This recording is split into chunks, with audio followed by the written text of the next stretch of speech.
अब आज स्टार्ट हम करेंगे electrical energy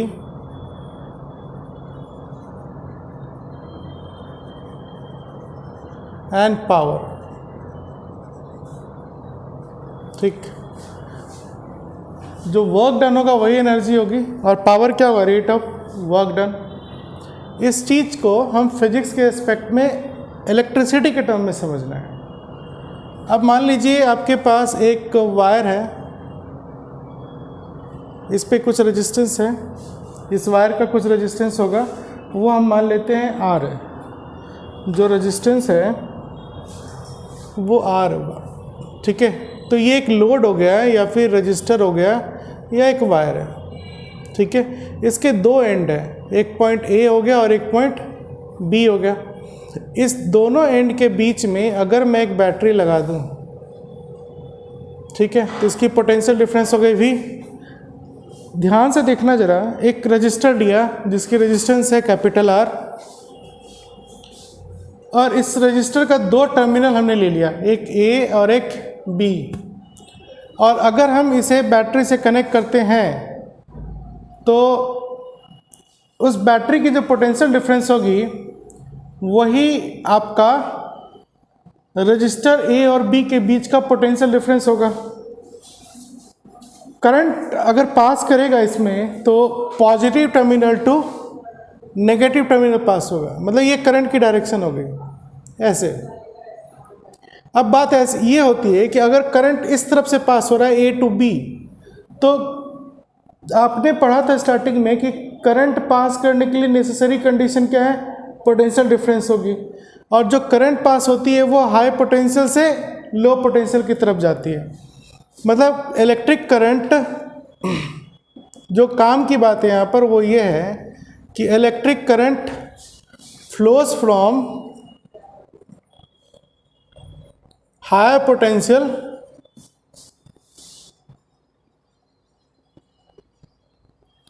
to lower potential, ठीक है। ये बात समझ में आई। अब यहाँ पर देखिए, जैसे मैंने लिखा कि करंट जो है हाई पोटेंशियल से लो पोटेंशियल में जाएगा, तो यहाँ पर हाई पोटेंशियल करंट अगर ऐसे जा रही है, इसका मतलब VA की जो पोटेंशियल है वो B के पोटेंशियल से बड़ी होगी। पहली condition, VA must be greater than VB।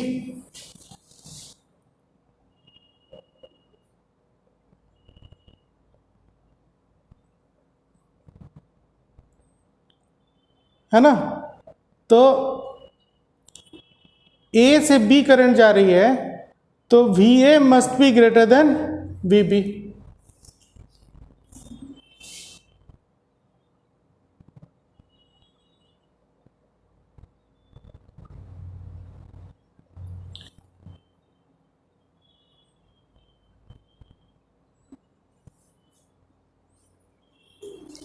Okay, अब इसी इक्वेशन को मैं अगर लिखूं फर्दर तो ये क्या आ जाएगा, इसको इधर ले आओ, तो VA minus VB must be greater than 0।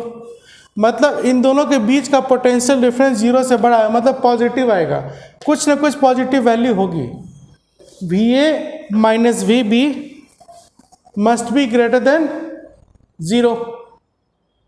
अब आप ये देखिए, ये जो पोटेंशियल डिफरेंस बैटरी की थी V, ये V पोटेंशियल डिफरेंस तो A और B के बीच का है, मतलब V is equal to VA minus VB। VA minus VB greater than 0 है, इसका मतलब V इज ग्रेटर देन 0, तभी करंट पास हो रहा है। इतनी बात समझ में आई, ठीक है। अब मान लीजिए हम ये देखना चाह रहे हैं कि अगर कुछ टाइम इंटरवल हमने ले लिया डेल्टा T, तो उस डेल्टा T में कितना चार्ज पास करेगा। So charge pass through the resistor in time delta T। तो हम ऐसे लिख सकते हैं, in time delta T,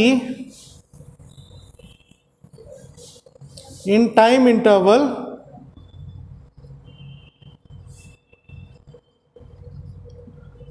delta T, amount of charge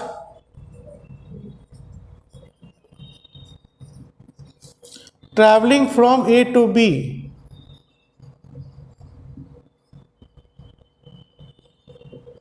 A to B is, let it Q is equal to I delta T, ऐसे लिख सकते हैं। तो ये जो चार्ज पास होगा आपका Q equals I into delta T, right, ठीक है।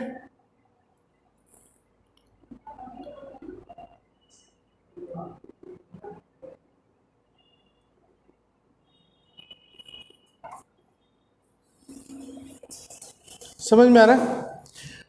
अब इसे आप कह लो, ये इक्वेशन 1 है, इसे इक्वेशन 1 कह लेते हैं। आप लोग नोट भी करते जाओ फटाफट।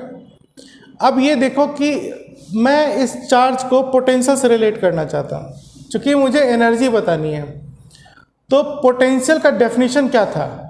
अगर मैं डेफिनेशन बात करूँ पोटेंशियल की, तो वो होता है वर्क डन बाय चार्ज। इसका मतलब वर्क डन, ये पोटेंशियल की डेफिनेशन है, वर्क बाय चार्ज। तो वर्क क्या हो जाएगा आपका? चार्ज इनटू पोटेंशियल, और यही वर्क डन आपकी क्या हो जाएगी? Electrical energy. तो अब हम ये कह सकते हैं कि यहाँ जो इलेक्ट्रिक फील्ड है वो कंजर्वेटिव फील्ड है, तो इसमें जो पोटेंशियल एनर्जी स्टोर्ड होगा वो इलेक्ट्रोस्टैटिक पोटेंशियल एनर्जी स्टोर्ड होगा। मतलब जो ये वर्क डन है ये कंजर्व अगर होगा तो पोटेंशियल एनर्जी में कंजर्व होगा। तो मैं क्या लिख सकता हूँ? Potential energy at point A and potential energy at point B, दोनों अगर हम वैल्यू निकालें तो क्या होगा? ठीक है, एक इक्वेशन आपका यहाँ पर ये मैं यहाँ लिख देता हूँ, Q is equal to I delta T. अब आप ये देखिए potential energy at point A, potential energy at point A, इसे आप क्या लिखोगे? जो चार्ज मूव कर रहा है, चार्ज आपने Q मूव कराया है, Q into potential eight point ए। ठीक है, समझ में आया ये चीज़ आपको कहाँ से है? तो एनर्जी हम पढ़ रहे हैं, तो हमने पहले चार्ज निकाला, वो हो गया आई डेल्टा टी। फिर हम ये देख रहे हैं कि ए पॉइंट पे पोटेंशियल एनर्जी कितनी होगी अगर Q चार्ज मूव कर रहा है, तो वो हो गया आपका Q into potential at A. Similarly potential energy at point B, ये क्या हो जाएगा आपका? Potential energy at point B,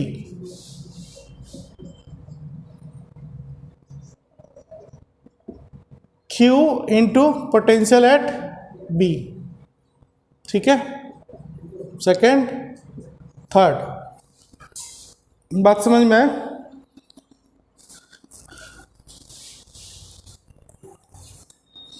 तो हमने पहले पोटेंशियल डिफरेंस समझा क्या था, फिर हमने चार्ज की वैल्यू निकाली कि कितना चार्ज फ्लो कर सकता है टाइम में, फिर हमने पोटेंशियल एनर्जी की वैल्यू कैलकुलेट की कि ए से बी तक में पोटेंशियल एनर्जी का चेंज क्या होगा। ठीक है, तो अब ये चेंज हम अगर निकालें तो इंडिविजुअल वैल्यू तो निकल गई है, तो अब हम चेंज इन पोटेंशियल एनर्जी निकालते हैं। ठीक है, potential energy at A Q V A, potential energy at B Q V B, therefore change in potential energy,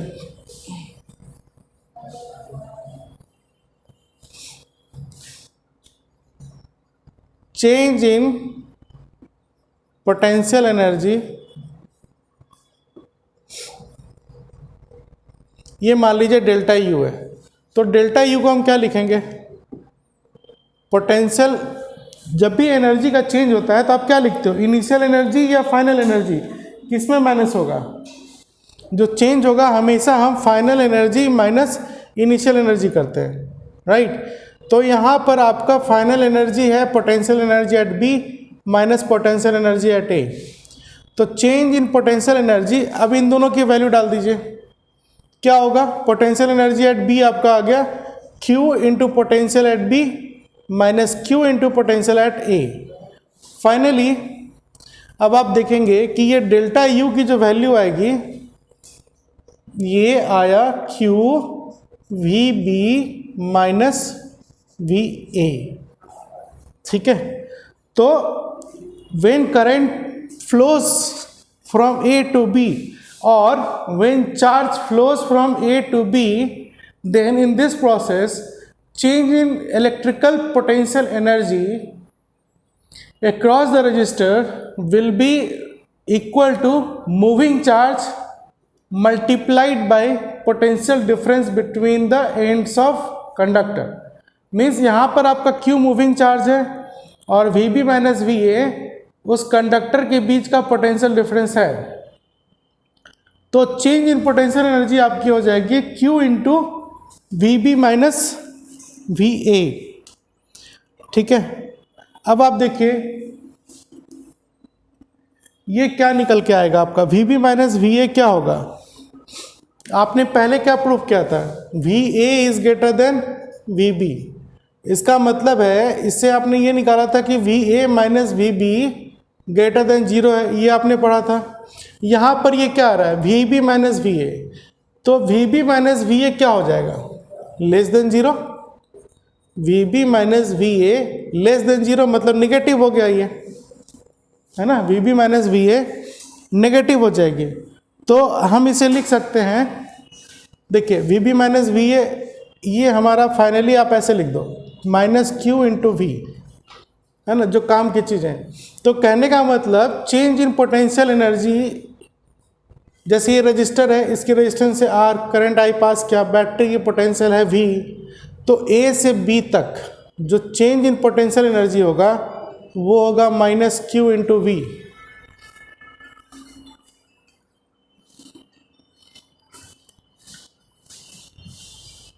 ठीक है, ये चीज़ें समझ में आई, माइनस क्यों हुआ। ठीक है, इसको मोर प्रिसाइसली आप ऐसे लिख सकते हो कि अगर हम ये लेकर चलें, है ना, जनरल कंडीशन में अगर मैं इस इक्वेशन को लिखूं तो Q तो ये शो कर रहा है ना कि कितना चार्ज पास किया, तो इन जनरल हम क्या लिखेंगे, change in potential energy is amount of charge, मतलब डेल्टा Q जो मूव करेगा इनटू पोटेंशियल डिफरेंस और इसका minus delta U is equal to minus delta Q into V, ये हुआ, है ना। ठीक है, ये मेन आपका जनरल कंडीशन हो गया कि जितने अमाउंट ऑफ चार्ज मूव करेगा और जिस पोटेंशियल के क्रॉस मूव कर रहा है, तो minus delta Q into V क्या देगा आपको, change in electrostatic potential energy. ठीक है, अब आप इसको और फर्दर लिखना चाहते हो तो देखो Q आपका क्या I इंटू डेल्टा टी, तो ये हो जाएगा आपका delta U is equal to minus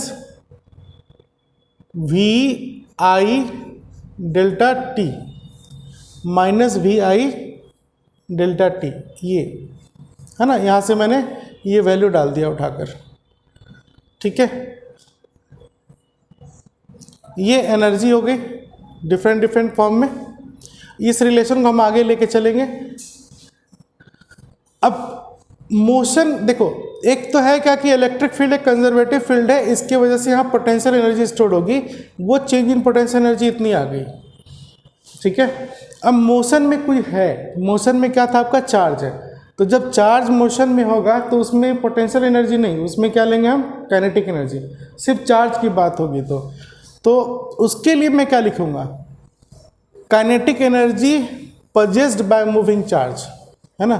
और आप लिख सकते हो कि change in kinetic energy, change in kinetic energy of moving charge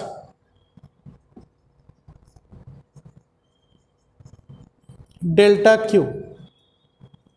ठीक है, तो जब ये कंजर्वेटिव फील्ड है तो इसका मतलब एनर्जी कंजर्व्ड होगी। तो अगर एनर्जी कंजर्व है तो जो चेंज इन काइनेटिक एनर्जी है वही चेंज इन पोटेंशियल एनर्जी होगा विथ नेगेटिव साइन, है ना। आप देखो टोटल एनर्जी को क्या लिखते हो, E is equal to K plus U, है। अब अगर मैं चेंज निकालूं इसका delta E is equal to, तो ये क्या हो जाएगा, डेल्टा के प्लस डेल्टा यू, इतना आएगा। क्लियर है। अब अगर एनर्जी कंजर्व्ड होगी तो डेल्टा E की वैल्यू क्या हो जाएगी, 0। ठीक है, तो चेंज इन काइनेटिक एनर्जी क्या निकला आपका, माइनस डेल्टा यू। ये चीज़ समझ में आई। तो ये मैंने यहाँ लिखा कि चार्ज, अगर जो चार्ज मूव किया आपका ए टू बी, तो इस चार्ज में जो चेंज इन काइनेटिक एनर्जी होगा वो ए से बी के चेंज इन पोटेंशियल एनर्जी के नेगेटिव के बराबर होगा, बिकॉज ये इलेक्ट्रोस्टैटिक फील्ड है जो कि कंजर्वेटिव फील्ड है और इसमें एनर्जी कंजर्व्ड होगी। समझ में आ रहा है बात? ठीक है, तो चेंज इन काइनेटिक एनर्जी हमारी हो जाएगी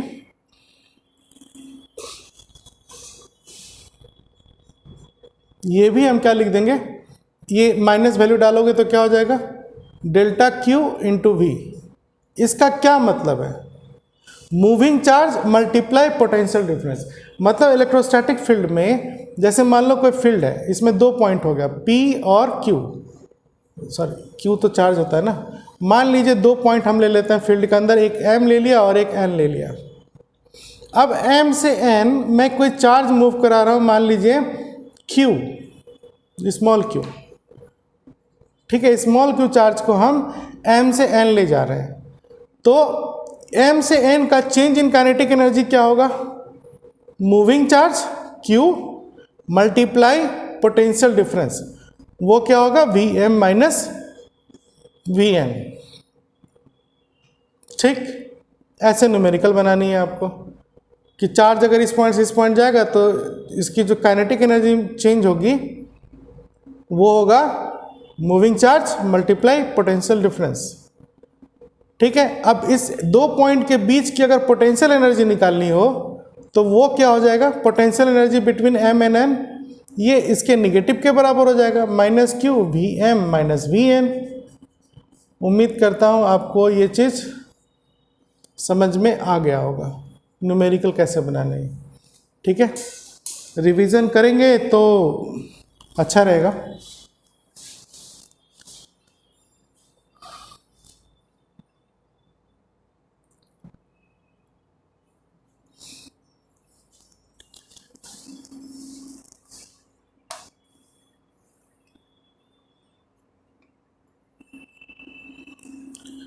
ठीक है, अब आप वापस चलें इस तरफ। पावर पे हमारा एनर्जी का यूनिट जूल होता है, सबको पता है। ठीक है ना, तो यूनिट के बारे में चर्चा करेंगे अभी।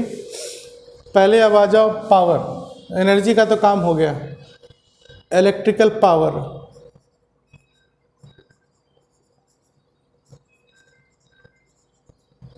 पावर को आप क्या लिख सकते हो, work, change in work done upon time, और चेंज इन वर्क डन आपका हो जाएगा change in potential energy upon change in time, या आप इसको du/dt भी लिख सकते हो ना।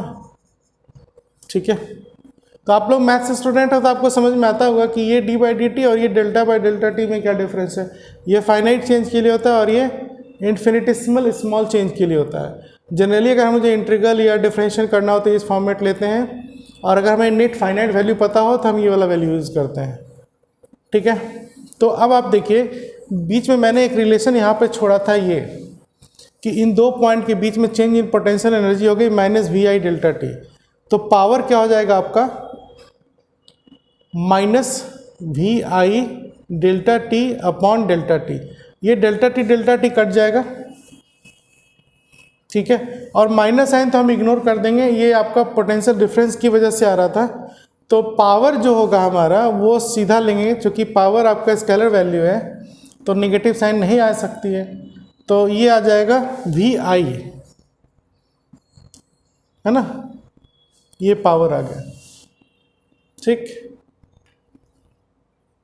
अब V क्या है आपका, पोटेंशियल डिफरेंस,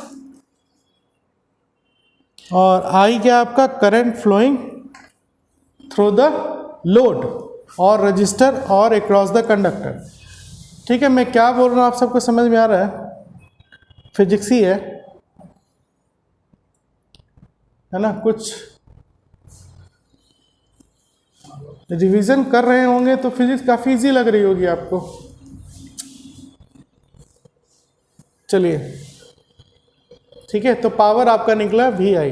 तो ये पावर कहाँ आ रहा है, ये पावर किस फॉर्म में जा रहा है? जब करंट पास होगा ना तो ये पावर इस पे क्रॉस हीट के फॉर्म में दिखेगा, मुझे हीट लॉस होगा। ठीक है, अब आप ये देख लीजिए, अगर मैं ओम्स लॉ लगाऊं,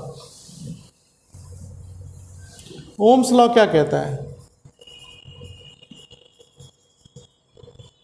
V is equal to I are.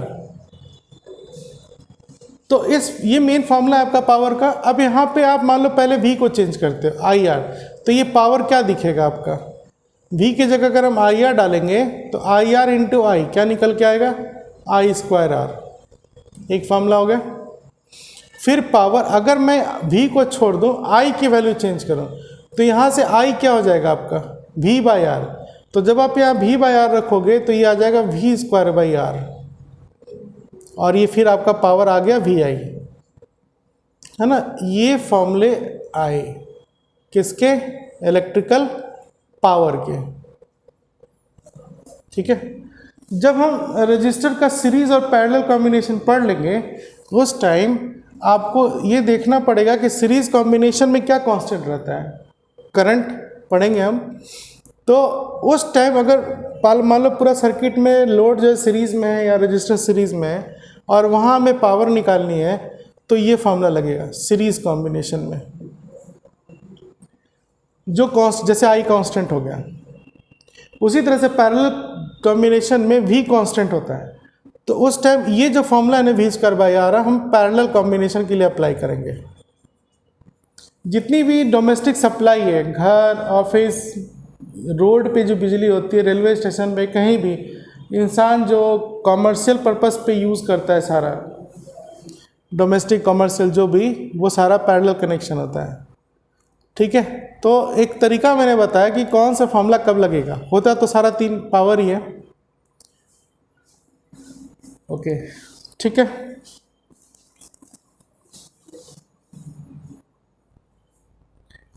अब हीट की बात करते हैं। तो एक साइंटिस्ट थे जूल, उन्होंने देखा कि जब करंट रजिस्टर से पास करेगा तो रजिस्टर पे हीट जनरेट होने लग जाता है। तो ये हीट जो है इसी पावर की वजह से आती है, और पावर को हम फिर क्या कहेंगे? Heat by time. जो एनर्जी है वो उसका कुछ पार्ट हीट में लॉस होगा। तो पावर इज इक्वल टू आप हीट बाय टाइम भी लिख सकते हो। तो हीट इज इक्वल टू क्या निकल के आ गया? Power into time. ठीक है, तो इसी फॉर्मूले में, ठीक है, अगर मैं हीट की वैल्यू लिखूं तो पावर इंटू टाइम है, तो यहाँ पे पावर है आपका आई स्क्वायर आर और फिर टी, तो ये हीट हो गया। Heat equals I square R T. यहाँ पर हीट का फॉर्मूला हो जाएगा पावर इंटू टाइम, तो V square by R into T, और यहाँ पे पावर वी आई है तो यहाँ पर हीट हो जाएगा आपका वी आई टी। तो ये सब सारी चीज़ें आपको एनर्जी, एक सिंपल सर्किट में electrical energy, electrical power, change in kinetic energy, change in potential energy, ये सारे टेक्निकल टर्म समझ में आ गए होंगे। इसकी और भी क्लैरिटी तब होगी जब हर एक फॉर्मूले पे न्यूमेरिकल बना ली जाए। ठीक है, तो न्यूमेरिकल बनाना आसान होता है इस टॉपिक के, आप बना सकते हैं, आपके बुक में होगा। अदरवाइज मैं थर्सडे को क्लास लेता ही हूँ, बताऊँगा। चलिए, ठीक है, तो ये टॉपिक आपका ओवर हो गया। हीट का एनर्जी, हीट का यूनिट क्या होता है? जूल या फिर कैलोरी, और कैलोरी को जूल में बदलना है तो ये सब आपको पता ही होगा। 4.2 जूल, 1 कैलोरी इक्वल्स 4.2 जूल। अब हमारा नेक्स्ट इंपॉर्टेंट टॉपिक है कॉम्बिनेशन ऑफ रजिस्टर्स।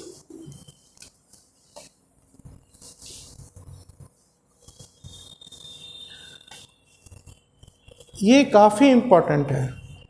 आप ये कह लीजिए कि जब आप इलेक्ट्रिकल इंजीनियरिंग पढ़ें या फिर फिजिक्स में ही कुछ सर्किट सॉल्व करें, सर्किट थ्योरी पढ़ें, तो उसके लिए ये एक बेसिक है। ये जस्ट लाइक ABC है ना, अल्फ़ाबेट्स हो जाते हैं। तो इनकी नॉलेज, इनके कंसेप्ट होने बहुत ज़रूरी है। तो अब हम पढ़ने जा रहे हैं combination of resistances.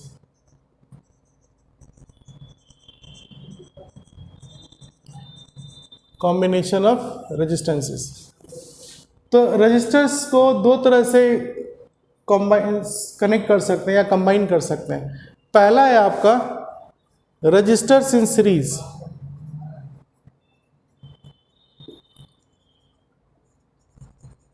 Registers in series combination.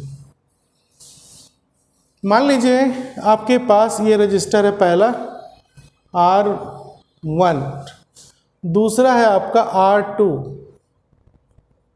और तीसरा है आपका R3। ये तीन रजिस्टर है ना। हर रजिस्टर के दो एंड होंगे जिससे करंट पास होगा, ठीक है। अगर मैं इसको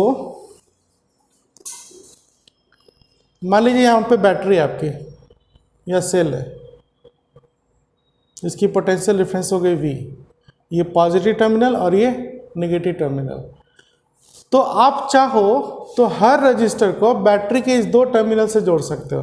मतलब यहाँ से इसको जोड़ दो, इसको ऐसे जोड़ दो, इसको ऐसे जोड़ दो, यहाँ से ऐसे जोड़ दो, फिर इसको भी ऐसे जोड़ दो, ऐसे जोड़ दो। मतलब इससे क्या हुआ, सारा रजिस्टर खुद मतलब ऐसे कहना चाहिए कि बैटरी जो है डायरेक्टली सारे रजिस्टर से जुड़ा हुआ है। R1 डायरेक्टली इस पॉइंट से इस पॉइंट इस बैटरी पे आ गया, R2 भी इस पे आ गया, R3 भी इस पे आ गया। तो ये सीरीज नहीं है। जब सारे रजिस्टर्स डायरेक्टली बैटरी के दो टर्मिनल से जुड़ जाएं तो ये सीरीज नहीं होगा, ये पैरेलल हो जाएगा। बात समझ में आया मैं क्या बोल रहा हूँ आपको? ठीक है। मतलब इसको ऐसे जोड़ा, डायरेक्ट जुड़ गया, इसको भी ऐसे और ऐसे जोड़ दिया, डायरेक्ट जुड़ गया, इसको भी ऐसे और ऐसे जोड़ दिया, डायरेक्ट जुड़ जाएगा। तो जब डायरेक्ट जोड़ेंगे तो ये पैरेलल में हो जाएंगे। सीरीज में तभी जुड़ेगा जब मान लीजिए इन तीनों को सीरीज में जोड़ना है ना, तो एक एंड यहाँ जोड़ो बैटरी से और एक एंड यहाँ जोड़ो लास्ट वाले को, और बीच में सिर्फ ऐसे जोड़ देते हैं आपस में। तो ये सब किस में आ गए आपके? सीरीज कॉम्बिनेशन हो गया। मतलब सीरीज कॉम्बिनेशन तब होगा जब सारे रजिस्टर्स एक दूसरे से आपस में जुड़े हुए हों। इसमें से जो आपस में जुड़े हैं वो सारे डायरेक्टली इस पे जुड़े हुए बैटरी के साथ ना हो। मतलब करंट जब पास होगा, कहने का मतलब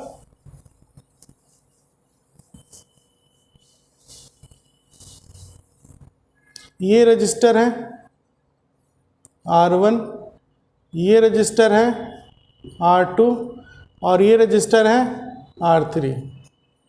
ठीक, ये बैटरी से जोड़ दिया, ये पॉजिटिव नेगेटिव टर्मिनल, ये पोटेंशियल डिफरेंस हो गया। तो करंट जो है आपका ऐसे जाएगा। अब ये करंट आई जाएगा, इसको चेंज होने के लिए कोई जगह नहीं है। यहाँ भी आई ऐसे गया, यहाँ भी आई, यहाँ भी आई। तो आप देखो कि जब रजिस्टर सीरीज में जुड़ेंगे तो सारे रजिस्टर के क्रॉस करंट की वैल्यू सेम हो जाएगी। तो इन series combination current through all the registers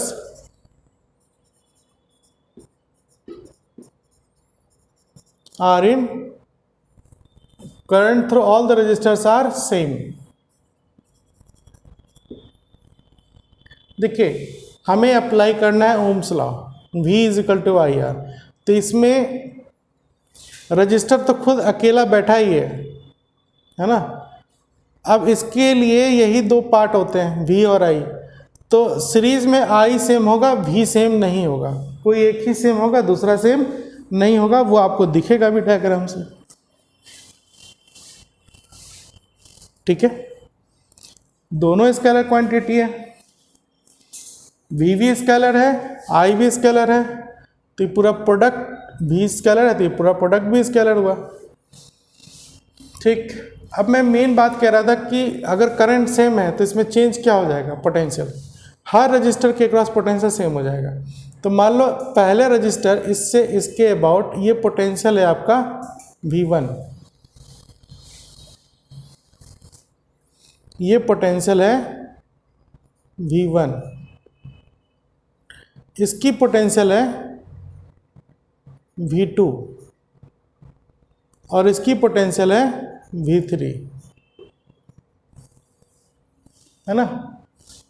तो ये जो V होगा ना, ये V1 plus V2 plus V3 के बराबर होगा। क्यों? बिकॉज ये स्केलर है। इसकी जो पोटेंशियल डिफरेंस है वो इन दोनों तीनों के पोटेंशियल डिफरेंस के सम के बराबर होगा। ठीक है, अब देखिए ओम्स लॉ लगाइए सबके लिए। V1 क्या हो जाएगा आपका IR1, V1 हो जाएगा IR1 प्लस V2 क्या हो जाएगा IR2 और V3 क्या हो जाएगा आपका IR3 और ये हो गया V। अब V is equal to finally अगर मैं I कॉमन ले लूँ तो एक रिलेशन आ रहा है R1 plus R2 plus R3। ठीक है, इसको इक्वेशन 1 कर दो। समझ में आया? अब अगर ऐसा हो कि इन तीनों रजिस्टर का एक ऐसा रजिस्टर लें जो इक्विवेलेंट हो जाए, मतलब ये तीनों मिलकर जो पावर डिलीवर कर रहा है, अगर वही पावर या एनर्जी एक ही सिंगल रजिस्टर करे इन तीनों के बराबर, तो वो एक सिंगल रजिस्टर इन तीनों का क्या कहलाएगा? Equivalent resistance. तो अगर मैं एक ही रजिस्टर डाल दूं और इसका लिख दूं RS, register in series for these 3, battery वही रहे, तो बैटरी तो करंट वही पास करेगी ना। करंट क्या होता है? Charge upon time. तो ये जो चार्ज दे सकती है वही चार्ज अभी भी देगी, तो जब चार्ज सेम है तो करंट भी चेंज नहीं होगा। तो इसके लिए हमारा इक्वेशन क्या हो जाएगा? ओम्स लॉ, इस रजिस्टर के क्रॉस पोटेंशियल डिफरेंस ये बैटरी वाली ही होगी, तो V इज इक्वल टू हम क्या लिखेंगे IRS। समझ में आया मैं क्या बोल रहा हूँ? अब ये जो RS हो गया ये इन तीनों रजिस्टर R1 R2 R3 का इक्विवेलेंट रेजिस्टेंस हो गया।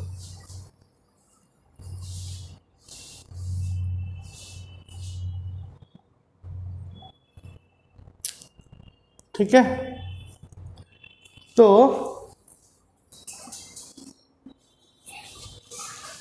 अब इन दोनों को कंपेयर करो, कंपेयरिंग 1 and 2 वी गेट, अगर इन दोनों को कंपेयर करें तो क्या दिखेगा मुझे?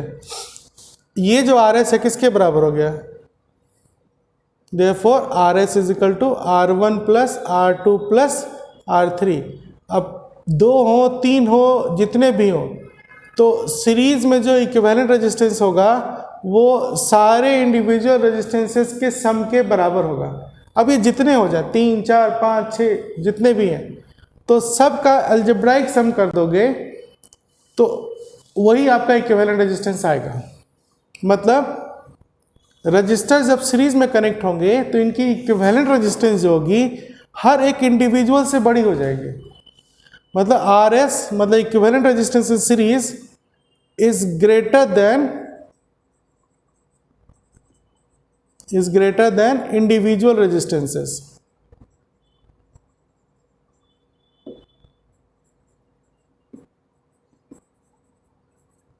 ठीक है, अब आप यहां से ही समझ सकते हैं कि घरों में पैरेलल कनेक्शन क्यों की जाती है। अगर हम सीरीज कनेक्शन करेंगे सारा, जैसे मान लीजिए बल्ब फैन जो भी है, अगर हम सीरीज कनेक्शन करते हैं तो पहली चीज क्या होगी कि नेट रेजिस्टेंस बढ़ जाएगी।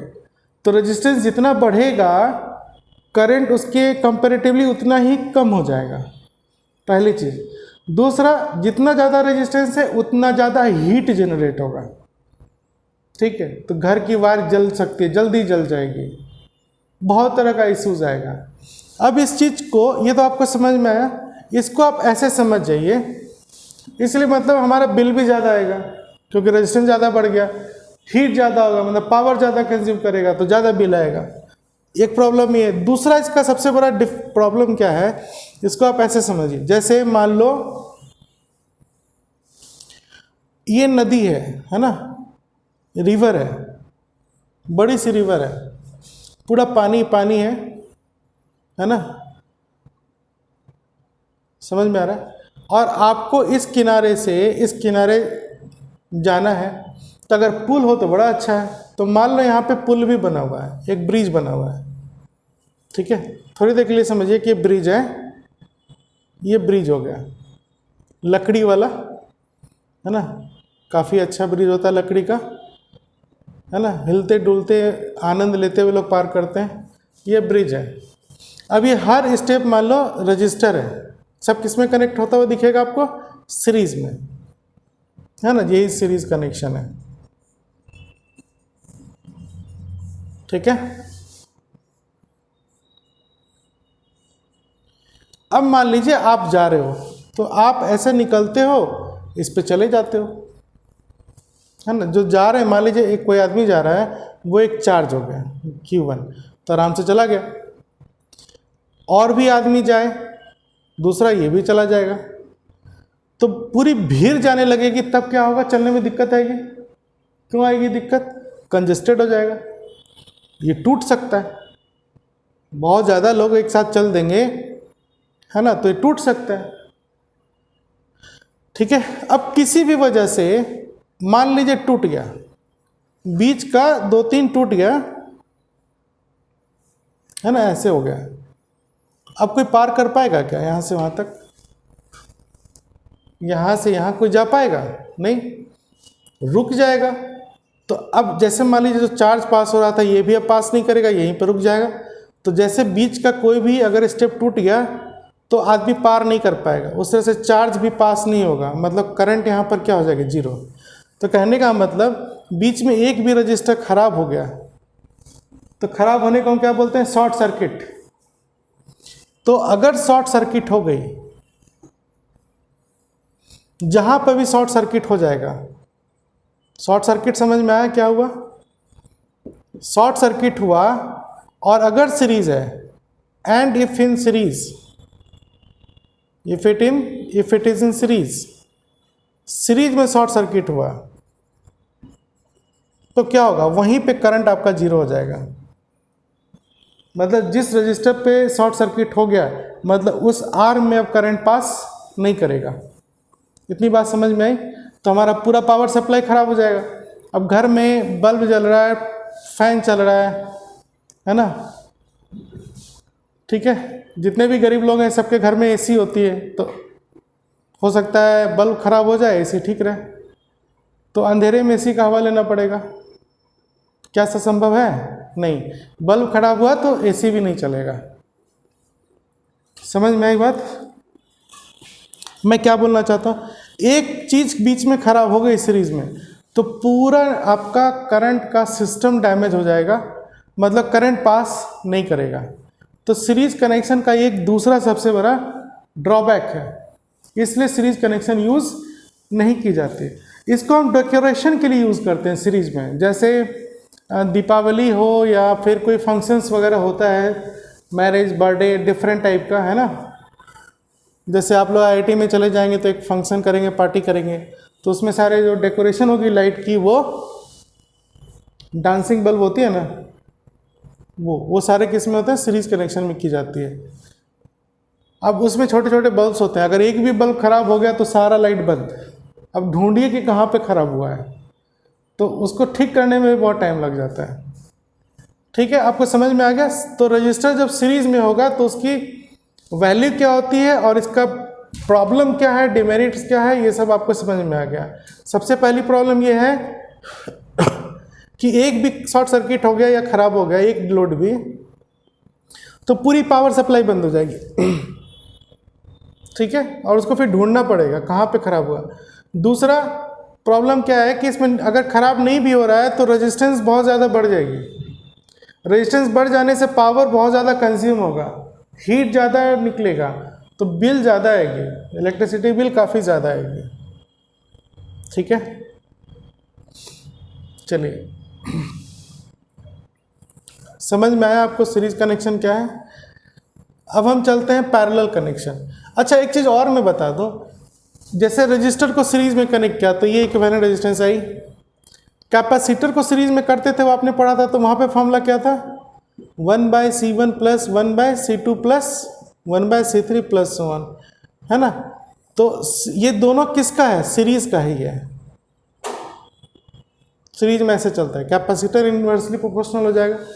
तो सीरीज में कैपेसिटर को जोड़ने से क्या होगा, ये जो इक्विवेलेंस है ना CS, ये इंडिविजुअल से कम हो जाएगा। अगर आप 2 की बात करो, सिर्फ 2 लेते हैं, तो CS यहां पर क्या हो जाएगा, C1 C2 by C1 plus C2। तो वैल्यू डालकर देखोगे तो C1 C2 की जो भी वैल्यू होगी ना, तो CS उससे कम हो जाएगा। CS is less than C1 is less than C2। कहने का मतलब जब आप कैपेसिटर को भी सीरीज में जोड़ते हैं तो उसकी इक्विवेलेंट कैपेसिटेंस कम हो जाती है। तो कैपेसिटेंस होता क्या है, अब कैपेसिटी टू स्टोर एनर्जी। तो जब इक्विवेलेंट कैपेसिटेंस ही कम हो जाएगा तो एनर्जी कम स्टोर करेगा। तो सीरीज में ना तो रजिस्टर को कनेक्ट करने से फायदा है, ना कैपेसिटर को कनेक्ट करने से फायदा है। रीजन समझ में आया? चलिए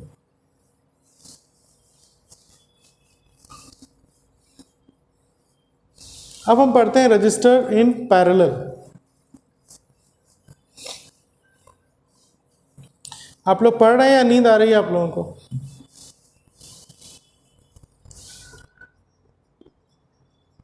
रजिस्टर्स इन पैरेलल,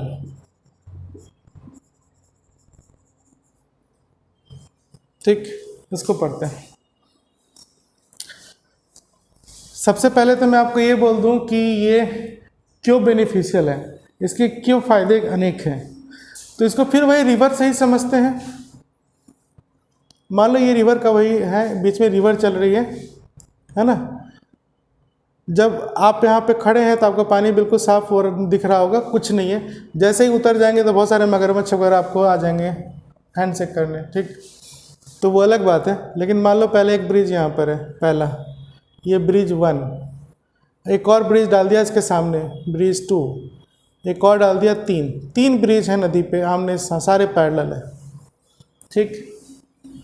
अब कितना भी भीड़ हो जाए, है ना, कितने भी लोग आ जाएं, इनको जाने के लिए रास्ते बहुत हैं। कोई इधर से निकल जाएगा, कोई इधर से निकल जाए, कोई इधर से निकल जाए, मतलब कैपेसिटी बढ़ जाएगी, ठीक।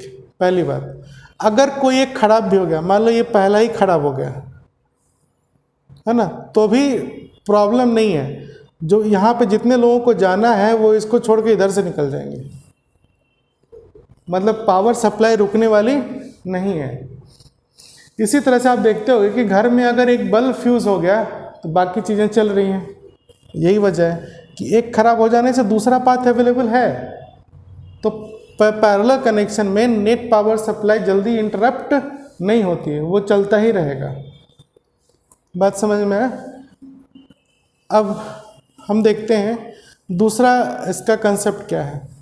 रजिस्टर पे आ जाओ, काम की चीज़ें देखते हैं कि जैसे मैंने स्टार्ट सीरीज बनाने से मैं बताया था कि हर रजिस्टर को अगर डायरेक्टली बैटरी से जोड़ दी जाए तो वो पैरेलल में हो जाएगा।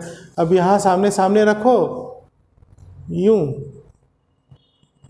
यूं, और ये बैटरी है ना, सबको इससे जोड़ दो, ये जुड़ गया, ये जुड़ गया, ये जुड़ गया, बेटा, है ना, ऐसे सब किस में है, पैरेलल है। तो अगर बुक में ये डायग्राम बनाई जाए तो किसी को समझ में नहीं आएगा, उनको लगेगा कि मगरमच्छ क्यों बना दिया, ठीक है। तो पैरेलल कनेक्शन को एक नीट एंड क्लीन रिप्रेजेंट करने के लिए हम क्या करते हैं, एक रजिस्टर ऐसे दिखा देते हैं, एक रजिस्टर ऐसे दिखा देते हैं, और एक रजिस्टर ऐसे दिखा देते हैं। इस तरह से शो करने का मेन पर्पस क्या होता है कि एक कॉमन पॉइंट बना लिया ए बी। अब ये ए बी क्या है, आपका बैटरी वाला टर्मिनल है, ठीक। यही ए है और यही बी है, इनके बीच का पोटेंशियल डिफरेंस भी है ना। तो सारे रजिस्टर जो हैं ए और बी पे ही हैं। तो अगर ये ए बी है तो ये पॉइंट भी ए हो गया, ये पॉइंट भी बी हो गया, ये पॉइंट भी ए हो गया, ये पॉइंट भी बी हो गया, ये पॉइंट भी ए हो गया, ये पॉइंट भी बी हो गया। मतलब तीनों रजिस्टर आपके पैरेलल में है, डायरेक्टली आपके सोर्स के पोटेंशियल डिफरेंसेस से कनेक्टेड है। अब इसकी रेजिस्टेंस हो गई R1, इसकी रेजिस्टेंस हो गई R2, इसकी रेजिस्टेंस हो गई R3। ठीक है, सीरीज में मैंने बताया था करंट सेम होता है ना। अब यहाँ पर क्या सेम हो जाएगा, आपको दिख रहा होगा, यहाँ पर सबके क्रॉस पोटेंशियल सेम हो जाएगी, पोटेंशियल डिफरेंस सेम हो जाएगा। ठीक है, तो in parallel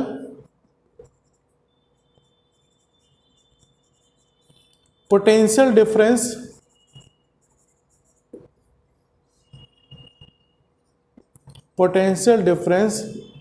across all registers are same, है ना।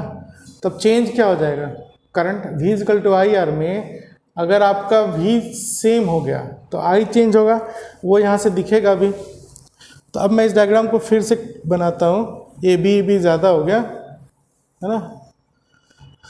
हे कृष्णा राधे।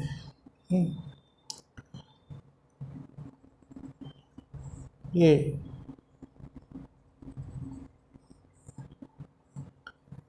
आया, ये आया, ये हो गया V, ये हो गया R1, ये हो गया R2, ये हो गया R3।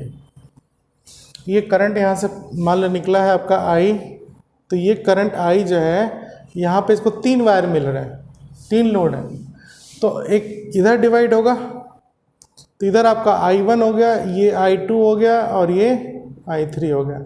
ये सारे I1 I2 I3 इधर से आएंगे, फिर सारा सम होकर है ना क्या हो जाएगा, I हो जाएगा। मतलब I is equal to I1 plus I2 plus I3 पहला। ठीक है,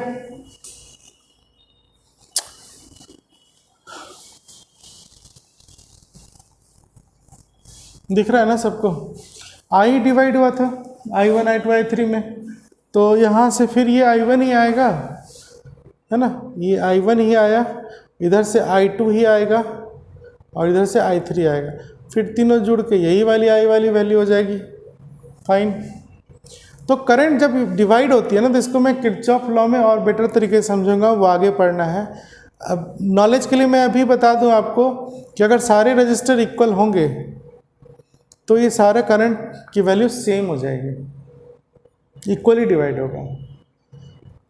ठीक है, अब अगर रजिस्टर इक्वल नहीं है, रेजिस्टेंस इक्वल नहीं है, तो जिधर रेजिस्टेंस कम होगा उधर ज़्यादा करंट जाएगा, जिधर रेजिस्टेंस ज़्यादा होगी उधर करंट की वैल्यू कम होगी। ठीक है, ये ओम्स लॉ से ही पता चलता है, I is equal to V by R, जिधर रेजिस्टेंस कम उधर करंट ज़्यादा। ठीक, कल की क्लास में अगर आप लोग सो गए होंगे तो और भी आसानी से समझ गए होंगे इसको। ठीक है, अब आ जाइए, तो I इज इक्वल टू हो गया I1 plus I2 plus I3। चलिए, अब यहाँ पे सेम क्या है आपका, पोटेंशियल सेम है ना, सबकी पोटेंशियल सेम है। तो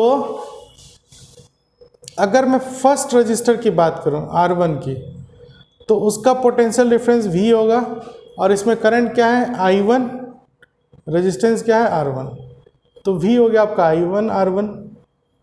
फिर सेकेंड के लिए भी अगर मैं अप्लाई करूं तो इसकी पोटेंशियल भी V ही है और ये वैल्यू क्या है आपकी I2 R2। और थर्ड की बात करूं तो इसका भी पोटेंशियल डिफरेंस V है और करंट है I3, रेजिस्टेंस है R3।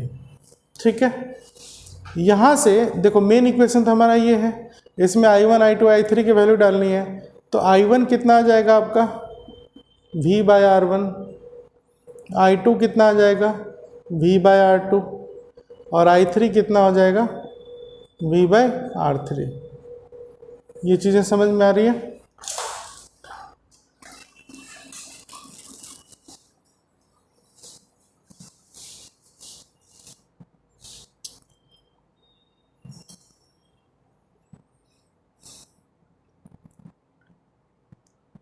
ठीक है,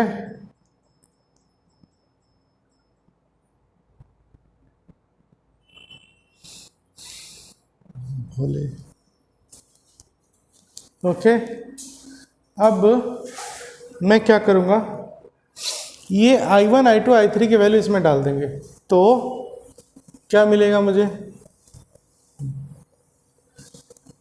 I is equal to V by R1 plus V by R2 plus V by R3, ये आएगा। इससे अगर आप V कॉमन ले लें तो क्या मिलेगा, 1 by R1 plus 1 by R2 plus 1 by R3, second equation. ठीक है,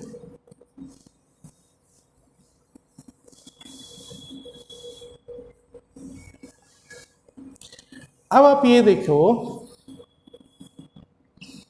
इक्विवेलेंट निकालना है कि ये तीन पैरेलल में मिलकर जो काम कर रहे हैं वही काम अगर एक सिंगल रजिस्टर करे पैरेलल में तो क्या होगा। तो मान लीजिए एक ही पैरेलल रजिस्टर आ गया, इन सब का इक्विवेलेंट, और चूंकि ये पैरेलल में है इसलिए इसको हम आरपी लिख देते हैं, और ये बैटरी कनेक्ट कर दिया, बैटरी वही भी है, ये करंट वही सप्लाई करेगा, तो इसके लिए है ना हम V को क्या लिख देंगे, आई आर पी। ठीक, अब ये आपका मेन इक्वेशन था, इसमें पहले तो आपने I1 I2 I3 की वैल्यू डाल दी, अब ये I बचा, तो ये I यहाँ से हमारा आ जाएगा V बाय आर पी। ठीक है, आ गया। अब मैं ये वाली वैल्यू यहाँ पर इस I की जगह V बाय आर पी डाल दूंगा। ठीक है, तो क्या मिलेगा मुझे, इसमें I की जगह V बाय आर पी, तो क्या हो जाएगा, V 1 by R1 1 by R2 plus 1 by R3। ठीक है, अब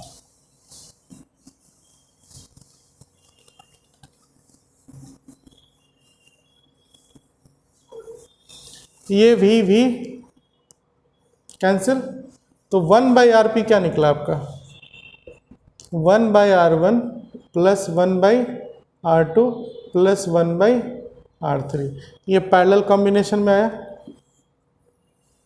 अब जितने भी होंगे तो सारा 1 बाई आर करके चलता चला जाएगा। तो इससे कहने का मतलब ये होता है कि, है ना, पहले दो को लेके समझते हैं। अगर सिर्फ दो हो तो 1 by R P is equal to क्या लोगे आप, 1 by R1 plus 1 by R2। अब इसको सॉल्व कर लें तो R1 R2 R1 plus R2, तो resistance in parallel R1 R2 divide by R1 plus R2, ये आया। ये इक्वेशन से हमें क्या पता चलता है, जब भी दो रजिस्टर हो गए तो हम ये फॉर्मूला डायरेक्ट अप्लाई कर सकते हैं। अब इससे हमें ये पता चलता है कि अगर आप यहाँ पे कोई भी वैल्यू डालो, है ना, तो आप देखोगे कोई भी न्यूमेरिकल वैल्यू डालने पे ये जो आरपी की वैल्यू है वो R1 R2 से कम हो जाएगी। मतलब net resistance in parallel combination will be less than individual, है ना। तो यहाँ पर जो आरपी है ये 1 2 3 सबसे छोटा हो जाएगा, R1 R2 R3, मतलब net resistance in parallel combination become very less. ठीक है, तो पैरेलल में कनेक्ट करने से अगर नेट रेजिस्टेंस हमारी कम हो जाएगी, इससे क्या पता चलता है, हमारे लिए अच्छा है। रेजिस्टेंस कम हो जाएगा तो पावर कंजम्पशन कम होगा, हमारे बिल कम आएगी, इसलिए घरों में पैरेलल कनेक्शन की जाती है। ठीक है, इसका दूसरा फायदा क्या है, अगर कोई एक लोड खराब हो गया, रजिस्टर खराब हो गया, तो कोई बात नहीं, बाकी सारे कंपोनेंट हमारे एक्टिव रहेंगे, चलता रहेगा। ठीक है, तो पैरेलल कनेक्शन रजिस्टर्स के लिए ठीक है और कैपेसिटर के लिए भी ठीक है। वो कैसे, देखो कैपेसिटर पैरेलल में क्या होता है, सीधा जुड़ जाता है ना। तो अगर मैं कैपेसिटर की बात करूं तो वहां पे पैरेलल में सारा सीधा जुड़ जाएगा, ऐसे ये पैरेलल में होता है। तो कहने का मतलब नेट कैपेसिटेंस पैरेलल में बढ़ गया, तो कैपेसिटेंस बढ़ेगा तो उसकी एनर्जी स्टोर करने की कैपेसिटी बढ़ जाएगी। तो रजिस्टर हो या कैपेसिटर हो, दोनों को पैरेलल में कनेक्ट करना बेनिफिशियल होता है, रजिस्टर में करने से लॉस होता है। ये बात समझ में आया? ठीक है।